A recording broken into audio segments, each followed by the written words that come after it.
Hi friends, நாம் இன்றைக்கி சுக்கு கஞ்சி எப்படி வைக்கணுன்ற பார்க்கலாம். அதுக்கு தேவையான பொருட்கள்: காப்படி அரிசி எடுத்துக்கோங்க, 25 பல் பூண்டு, அதுக்கப்புறம் ஒரு 3 துண்டு சுக்கு சேர்த்துக்கோங்க, அதுக்கப்புறம் அரை மூடி தேங்காய் சேர்த்துக்கோங்க. இப்போ நாம் இந்த காப்படி அரிசியை சேர்த்துக்கலாம். அது கூட 1 ஸ்பூன் வெந்தயம் சேர்த்துக்கோங்க.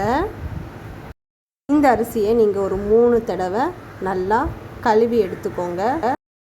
ஒரு உலக்குக்கு 3 உலக்கு அளவு தண்ணி எடுத்து இதோட சேர்த்துக்கோங்க. நம்ம வச்சுருக்க 25 பல் பூண்டையும் இதோட சேர்த்துக்கோங்க.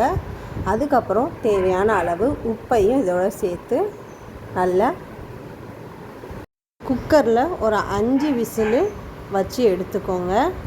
நம்மளுக்கு சாப்பாடு ஸ்க்ரீனில் தெரிகிற அளவுக்கு இந்த பதத்துக்கு வந்துடும். இப்போ நம்ம மேஷரை வச்சு நல்லா கடைஞ்சி விட்டுக்கலாம். இப்போ நம்ம சுக்குப்பால் ரெடி பண்ணலாம். சுக்குப்பால் எப்படி ரெடி பண்ணணுன்னா, அரை மூடி தேங்காவை ஸ்லைஸாக கட் பண்ணி நம்ம வச்சுருக்கிற 3 துண்டு சுக்கு இருக்குல்ல, அதையும் இதோட சேர்த்து நல்லா அரைச்சி எடுத்துக்கோங்க. இந்த ஃபுட்டை வாரத்தில் ஒரு 2 முறையாட்டி இதை செஞ்சு சாப்பிடுங்க. கண்டிப்பாக நல்லாயிருக்கும். நம்மளுக்கு வயிறுக்கும் ரொம்ப நல்லது, ஜீரணமாகும். இது சின்ன பிள்ளையிலேருந்து பெரியவங்க வரைக்கும் இந்த ஃபுட்டை சாப்பிட்லாம். 8 months பேபி கூட இந்த ஃபுட்டை கொடுக்கலாம். நாங்கள் சின்ன பிள்ளைக்கும் கொடுக்க வேண்டியது இருந்துச்சு. அதனால தான் நாங்கள் பாலை நல்லா ஃபில்டர் பண்ணி எடுத்துக்கிட்டோம்.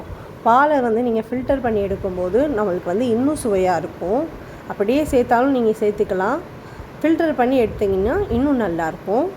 அதனால் கண்டிப்பாக ஃபில்டர் பண்ணி சேர்த்துக்கோங்க. 8 months பேபிக்கும் இந்த ஃபுட்டை நீங்கள் கொடுங்க, நல்லாயிருக்கும். நம்மளுக்கு நல்ல ஜீரணமாகும் இந்த சுக்கு கஞ்சி சாப்பிட்டா. இந்த பாலை இதோட சேர்த்ததுக்கப்புறம் ஒரு 10 நிமிஷம் கிளறி விட்டு எடுத்துக்கோங்க. நம்மளுக்கு சுக்கு பால் கஞ்சி ரெடி.